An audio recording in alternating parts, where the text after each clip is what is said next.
السلام عليكم ورحمة الله وبركاته.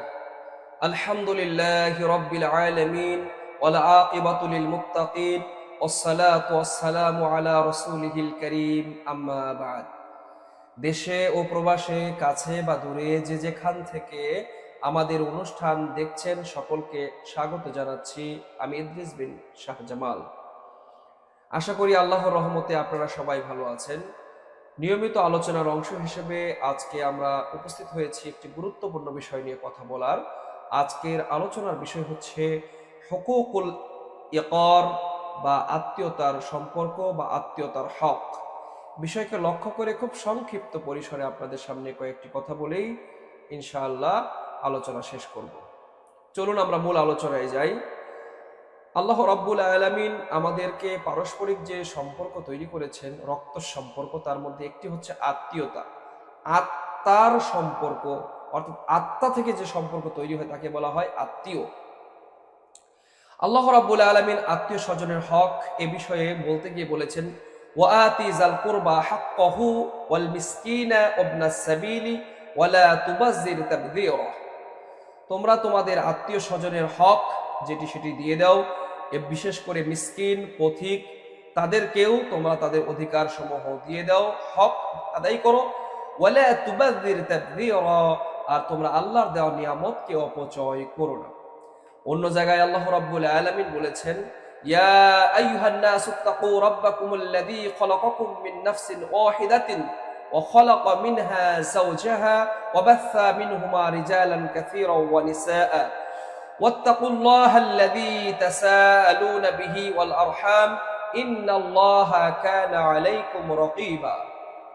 আল্লাহ রাব্বুল আলামিন সকল মানব জাতি যে একটি মানব থেকে পৃথিবীতে এসেছেন, আদম এবং হাওয়া আলাইহিস সালামের থেকে, তা স্মরণ করাতে গিয়ে সূরা নিসার 1 নম্বর আয়াতে বলছেন, ইয়া আইয়ুহান নাস, হে মানব মণ্ডলী, ইত্তাকুল্লাহ, তোমরা আল্লাহকে ভয় করো। ইত্তাকু রাব্বাকুম, তোমরা তোমাদের প্রতিপালককে ভয় করো। আল্লাযী খলাকাকুম মিন নাফসিন ওয়াহিদা, যিনি তোমাদেরকে একটি আত্মা থেকে সৃষ্টি করেছেন। ওয়া খলাকা মিনহা যাওজাহা, যেখান থেকে আল্লাহ রাব্বুল আলামিন তার স্ত্রীকে সৃষ্টি করেছেন। ওয়া বাথা মিনহুমা রিজালান কাসীরান ওয়া নিসাআ, এবং তাদের সমন্বয়ে অগণিত নারী এবং পুরুষ দ্বারা এই পৃথিবীতে ছড়িয়ে ছিটিয়ে দিয়েছেন। ওয়াত্তাকুল্লাহ, সুতরাং সেই আল্লাহকে তোমরা ভয় করো। আল্লাযী তাসাআলুনা বিহি ওয়াল আরহাম, যাকে সাক্ষী রেখে তোমরা পারস্পরিক যে আত্মীয়তার সম্পর্ক তৈরি করেছো, সেই সম্পর্ক যদি ভঙ্গ করো তাহলে অবশ্যই আল্লাহ রাব্বুল আলামিনের কাছে তোমরা প্রশ্নবিদ্ধ হবে, জিজ্ঞাসিত হবে।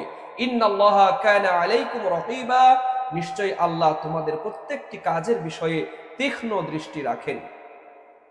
সম্মানিত সুধী, তাই যে আদম এবং হাওয়া থেকে এবং তাদের মাধ্যমে আজকে বিশ্বব্যাপী যে আমরা মানুষেরা বিভিন্ন দলে, উপদলে, বিভিন্ন জাতিতে ছড়িয়ে ছিটিয়ে আছি, মূলত আমরা সবাই আদম আলাইহিস সালামেরই সন্তান, যাদেরকে আমরা বলি বানি আদম। আল্লাহ রাব্বুল আলামিন আমাদেরকে সম্মানিত করেছেন। পৃথিবীতে যত সৃষ্টি আল্লাহ রয়েছে, তার মধ্যে সবচেয়ে শ্রেষ্ঠ জাতি, শ্রেষ্ঠ সৃষ্টি হলো মানুষ, যাদেরকে আল্লাহ রাব্বুল আলামিন সম্মানিত করেছেন। মহান আল্লাহ বলেন, ওয়ালাকাদ কাররামনা বানি আদম, অবশ্যই আমি আদম সন্তানকে সম্মানিত করেছি। তো যাদেরকে আল্লাহ সম্মান দিয়েছেন তার দায়িত্বটাও কিন্তু অনেক বেশি, কারণ আমরা হচ্ছি আল্লাহর প্রতিনিধি।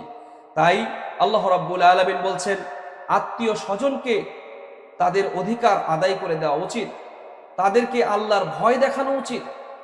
আমার ছেলে, আমার মেয়ে, আমার ভাই বোন, চাচা জ্যাঠা, দাদা দাদি, নানা নানি, পাড়া প্রতিবেশী, এরা যারা আমার আত্মীয়, তাদেরকে যেহেতু আমি বেশি ভালোবাসি, সে আমার ভাই, এজন্য কোনো ভাই চাইতে পারে না যে তার ভাই জাহান্নামে যাক, আমার সন্তান সে জাহান্নামে যাক, এটা আমি চাই না।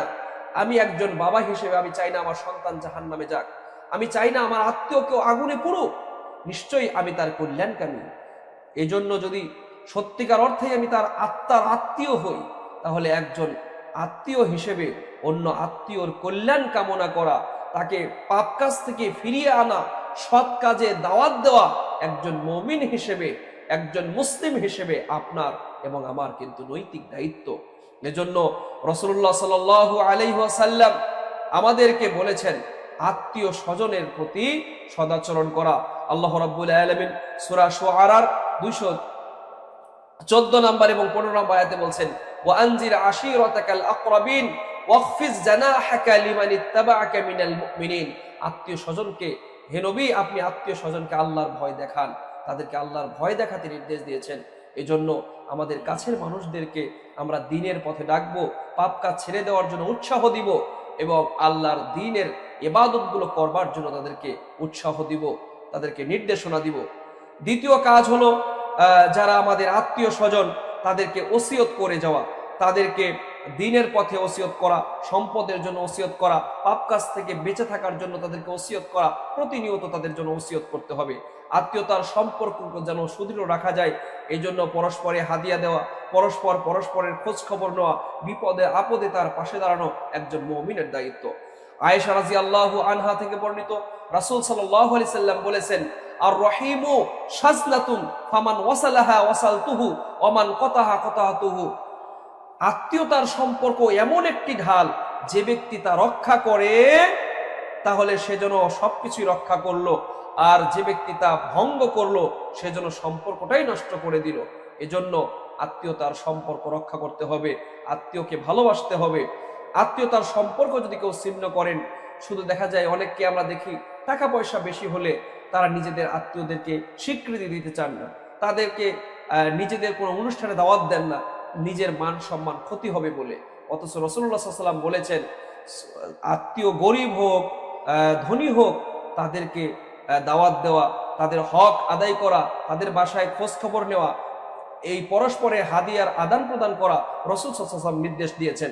দেখেন রাসূল সাল্লাল্লাহু আলাইহি ওয়াসাল্লাম বলেছেন যে আন্নাহু সামিআ নবী সাল্লাল্লাহু আলাইহি ওয়াসাল্লাম ইয়াকুলু লা ইয়াদখুলুল জান্নাতা কাতিউ। আত্মীয়তার সম্পর্ক ছিন্নকারী জান্নাতে যাবে না। এজন্য আত্মীয়তার সম্পর্ক রক্ষা করে চলতে হবে। আত্মীয়তার সাথে সৎ ব্যবহারের উপকারিতার ব্যাপারে রাসূল সাল্লাল্লাহু আলাইহি সাল্লাম বলেছেন, রিজিক বাড়িয়ে নিতে চাও? প্রতিটি মানুষ চায় যেন আমি সুস্থভাবে বাঁচতে পারি, প্রত্যেকটি মানুষ যেন চায় তার রিজিকে যেন বারাকা হয়, প্রত্যেকেই চায় তার জন্য অর্থ সম্পদ বেশি হয়। সত্য কথা বলতে, যে কাজগুলো করলে আল্লাহ রাব্বুল আলামিন বান্দার সম্পদ বাড়িয়ে দেন, সেই কাজগুলোই আমরা করি না।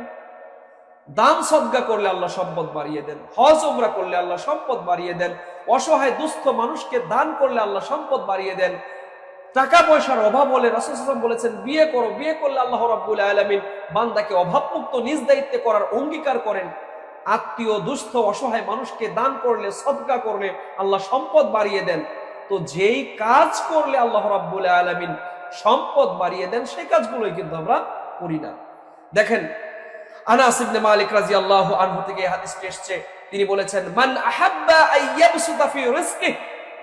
যে ব্যক্তি চায় যে তার রিজিকটা প্রশস্ত হোক, রিজিকটা বেড়ে যাক, ওয়া ইয়ানসা লাহু ফি আজরিহি, আল্লাহ রাব্বুল আলামিন তাকে দীর্ঘ হায়াত দান করুক, ফালইয়াসিল রাহিমাহু, সেজন্য আত্মীয়তার সম্পর্ক রক্ষা করে চলে। রিজিক বাড়াতে চান, আপনি আপনার হায়াতকে দীর্ঘায়িত করতে চান, বেশি করে সদকা করেন, বেশি করে দান করেন, বেশি করে আল্লাহকে ডাকেন, আত্মীয় স্বজনের হক আদায় করেন। আল্লাহ রাব্বুল আলামিন আপনার হায়াতে তাইয়্যিবা দান করবেন, আল্লাহ রাব্বুল আলামিন আপনাকে অভাব মুক্ত করবেন, আল্লাহ আপনাকে অবারিত সম্পদ দিয়ে, অর্থ সম্পদে আপনাকে ভরিয়ে দিবেন। আপনি পুকুর ভরা মাছ চান, গলা ভরা ধান চান, আপনি মাঠ ভরা ফসল চান, আপনি আত্মীয়তার সম্পর্ক রক্ষা করেন, উৎপাদিত সম্পদের যাকাত দেন, ওসর আদায় করেন, আপনার যেটা লিকুইড মানি, আপনার এফডিআর, আপনার গচ্ছিত সম্পদের শতকরা 2.5 টাকা হিসেবে যাকাত প্রদান করেন, বেশি করে দুস্থ অসহায় মানুষের পাশে দাঁড়ান, দেখবেন আল্লাহ রাব্বুল আলামিন আপনার সম্পদে বারাকা দিয়ে দিবেন। আল্লাহ সুবহানাহু ওয়া তাআলা আত্মীয়দের সাথে এরকম ভাবে সৎ ব্যবহার করার আমাদের তৌফিক দান করুন। এছাড়া যদি রক্তের সম্পর্কে আত্মীয়দের সাথে সৎ ব্যবহার না করি, আল্লাহ রাব্বুল আলামিনের কাছে অবশ্যই আমাদেরকে হিসাব দিতে হবে। আত্মীয়দের সাথে সম্পর্ক ছিন্ন করা যাবে না। লা তানজিলুর রাহিমাতু আলা কওমিন ফীহিম কাতিউ রাহিমিন। আল্লাহ ওই কওমের প্রতি রহমত করেন না, তাদেরকে দয়া করেন না যারা আত্মীয়তার সম্পর্ককে ছিন্ন করে। আত্মীয়তার সম্পর্ক ছিন্নকারীর সাথে আল্লাহও সম্পর্ক ছিন্ন করেন। আর যে ব্যক্তি মানুষের সাথে সুসম্পর্ক বজায় রাখে, আত্মীয়তার সম্পর্ক রক্ষা করে চলে, আল্লাহ রাব্বুল আলামিন তার সাথে সম্পর্ক করেন। সুবহানাল্লাহ, কত বড় কথা! দেখেন, আয়েশা রাদিয়াল্লাহু আনহা বলেন, আর রহিমু মুআল্লাকাতুন বিল আরশি, রহমত, ভালোবাসা, হৃদ্যতা, আত্মীয়তার সম্পর্ক আরশে ঝুলন্ত অবস্থায় থাকে। তাকুলু বিন ওয়াসালানি ওয়াসালাহু, যে ব্যক্তি আত্মীয়তার সম্পর্ক রক্ষা করে, যে ব্যক্তি আল্লাহকে ভালোবাসে, আত্মীয় স্বজনের হক আদায় করে, আল্লাহ রাব্বুল আলামিন তখন বলেন, অমুক বান্দা আত্মীয়তার সম্পর্ক রক্ষা করেছে, ওই বান্দার সাথে তোমরাও সম্পর্ক রক্ষা করো। ওমান কাতাআনি কাতাআহুল্লাহ, আর ওই ব্যক্তি আমার সাথে সম্পর্ককে ছিন্ন করেছে, সুতরাং তোমরাও তার সাথে, আল্লাহ তার সাথে সম্পর্ক ছিন্ন করে। অর্থাৎ যে ব্যক্তি মানুষের সাথে সম্পর্ক ছিন্ন করে, আল্লাহ তার সাথে সম্পর্ক ছিন্ন করেন। যে ব্যক্তি মানুষের সাথে সুসম্পর্ক বজায় রাখে, আত্মীয়তার হক আদায় করে, আল্লাহ রাব্বুল আলামিন তার সাথে সুসম্পর্ক তৈরি করেন। হাদিস মুসলিমে বর্ণিত হয়েছে, 2555 নম্বর হাদিস। এছাড়া আত্মীয়রা যদি কোনো কারণে আপনাকে কষ্ট দেয়, আপনার হক আদায় না করে, তবুও আপনি একজন মুসলিম হিসেবে আপনার দায়িত্ব হলো সুসম্পর্ক বজায় রাখা। কেউ যদি আপনাকে গালি দেয়, পাল্টা গালি না দেওয়া। রাসূল সাল্লাল্লাহু আলাইহি সাল্লামকে এক ব্যক্তি এসে বললেন, ইয়া রাসূলুল্লাহি ইন্না লি করাবাতান আসিলুহুম, আমার একজন প্রতিবেশী আছে, তার সাথে আমি সুসম্পর্ক রাখি, ওয়া ইয়াকতুনি, কিন্তু সে আমার সাথে সম্পর্ক ছিন্ন করে, ওয়া হাসিরু ইলাইহিম, আমি তার সাথে ভালো আচরণ করি, ওয়া ইউসিউনা ইলাইয়া, কিন্তু সে আমার সাথে খারাপ আচরণ করে, ওয়া আহলুকু আনহুম ওয়া ইয়াজহালুনা আলাইয়া, আমি তাকে যদিও ক্ষমা করে দেই, সে আমার প্রতি অভিশাপ করে অথবা সে আমাকে ক্ষমা করে না। লাইন কুনতু কামা কুলতা ফাকান্নামা তুসিফুহুম আলমাল, রাসূল সাল্লাল্লাহু আলাইহি ওয়াসাল্লাম বললেন, তুমি যা করছো তা যদি কন্টিনিউ করতে থাকো, তাহলে তুমি তার মুখে ছাই মারলে। তার অর্থ হচ্ছে, অর্থাৎ ওয়ালা ইয়াজাল মাআকা মিনাল্লাহি যাহিরুন আলাইহিম মা দুমতা আলা যালিক, তুমি এইভাবেই করবে। কেউ যদি তোমাকে খারাপ আচরণ করে, তুমি তার সাথে ভালো করো। কেউ যদি তোমাকে গালি দেয়, তুমি তাকে গালি দিও না। কেউ তোমাকে ক্ষমা না করলে, তুমি তাকে ক্ষমা করে দাও। এতদিন এই আচরণ যতদিন করলে, তুমি যেন ওই লোকের মুখে ছাই নিক্ষেপ করলে, তাহলে বোঝা যাচ্ছে সব সময় সৎ আচরণ করতে হবে, ভালো আচরণ করতে হবে। সম্মানিত সুধী, নিজের অবস্থা অনুযায়ী মেহমানদারি করার চেষ্টা করতে হবে। আল্লাহ রাব্বুল আলামিন আপনাকে আমাকে যে টাকা পয়সা দিয়েছেন, এটা দিয়েই আত্মীয় স্বজনকে দাওয়াত দেওয়া, খাওয়ানো, তাদের বাসায় যাওয়া, মেহমানদারি করার চেষ্টা করতে হবে। মেহমানদের সেবা করা ওয়াজিব। সম্মানিত উপস্থিতি, এছাড়া রাসূলুল্লাহ সাল্লাল্লাহু আলাইহি ওয়াসাল্লাম আমাদেরকে যদি নিজেদের মা বাবা থাকে, তাদের সাথে ভালো আচরণ করতে বলেছেন। মা বাবা যদি না থাকে, তার খালা, চাচা, ফুপা, এদের সাথে ভালো আচরণ করব। আল্লাহ রাব্বুল আলামিন পারস্পরিক হিংসা, বিদ্বেষ ভুলে গিয়ে, সম্পর্ক অনেকে খারাপ করতে পারে, কিন্তু আমি যেন না করি, আমার দিক থেকে যেন কোনো মুসলমান কষ্ট না পায়, আমার থেকে যেন আমার মা, চাচি, খালা, পাড়া, প্রতিবেশী, ভাই, ব্রাদার, আত্মীয় স্বজন যারাই আছে, কেউ যেন কষ্ট না পায়, এদিকটা আমি নিশ্চিত করব। কে আমার সাথে কি ব্যবহার করলো, এটা বিবেচ্য বিষয় নয়। সম্মানিত সুধী, আমাদের দিক থেকে নিজেকে পাপমুক্ত রাখার জন্য, নিজেকে অহংকার মুক্ত রাখার জন্য আমার দিক থেকে সর্বোচ্চ শতভাগ চেষ্টা করতে হবে উদার মন মানসিকতা নিয়ে আত্মীয়তার হক আদায় করার জন্য। কেউ যদি আমাকে কষ্ট দেয়, কেউ যদি আমাকে গালি দেয়, তাহলে সেটা তার ব্যাপার। যার যার আমল সেই হিসাব দিবে ভাই, আমি আমার আমলের হিসাব আমি দিব। সুতরাং নিজে আগে ভালো হই। পৃথিবীকে গড়তে হলে সবার আগে নিজেকে গড়তে হবে। তাই আমি নিজে প্র্যাকটিস করি, নিজের জীবনে আগে কোরআন এবং সুন্নাহর প্রতিপালন করি। দেখবো ইনশাআল্লাহ আমার যে ব্যক্তি আমাকে গালি দিচ্ছেন, সেও 2 দিন পরে আমার সাথী হয়ে যাবেন। আল্লাহ রাব্বুল আলামিন অন্য জায়গায় বলেছেন যে যদি তোমাকে কেউ গালি দেয়, কেউ যদি তোমার সাথে খারাপ আচরণ করে, ইদফা বিল্লাতি হাসান, তুমি তার কাছে এক বুক ভালোবাসা নিয়ে উপস্থিত হও, তাকে তুমি উল্টাটা দেখাও, তাহলে দেখা যাবে ফাইজাল্লাযী বাইনাকা ওয়া বাইনাহু আদাওয়া, তাহলে তোমার মাঝে এবং তার মাঝে যে শত্রুতা ছিল, কাআন্নাহু ওয়ালিউল হামিম, সে তোমার অন্তরঙ্গ বন্ধুতে রূপান্তরিত হবে। তাই আসুন আল্লাহ রাব্বুল আলামিন যেন আমাদেরকে কোরআন হাদিসের এই বিষয়গুলো যথাযথভাবে অনুধাবন করে আত্মীয় স্বজনের পূর্ণ হক আদায় করা তৌফিক দান করেন। আল্লাহুম্মা আমিন। আসসালামু আলাইকুম ওয়া রাহমাতুল্লাহ।